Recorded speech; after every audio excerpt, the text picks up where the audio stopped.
చూస్తే ఇందాక ఏసీపీ గారు చెప్పినట్టు ఇల్లీగల్ యాక్టివిటీస్ ఏవైతే ఉన్నాయో మీ నోటీస్కి ఏది వచ్చినా ఇమ్మీడియట్గా సస్పీషియస్గా ఎవరైనా అనుమానంగా అనిపించినా అతని యాక్టివిటీస్ మీకు అనుమానంగా అనిపించినా పోలీస్కి చేస్తే ఇమ్మీడియట్ యాక్షన్ తీసుకోవడం జరుగుతుంది. అండ్ ఈ మీటింగ్లో వచ్చినందుకు అందరికీ ధన్యవాదాలు చెప్తూ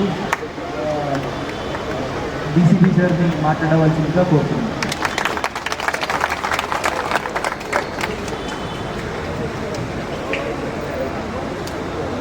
సిపికి సభ్యులందరికీ నమస్కారం.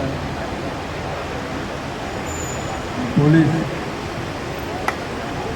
తరపు నుంచి, డిపార్ట్మెంట్ తరపు నుంచి, సైబరాబాద్ కమిషనరేట్ తరపు నుంచి ఈరోజు కమ్యూనిటీ కాంటాక్ట్ ప్రోగ్రామ్, అంటే కమ్యూనిటీతో వాళ్ళకు ఈ శాంతి భద్రత గురించి, సేఫ్టీ సెక్యూరిటీ గురించి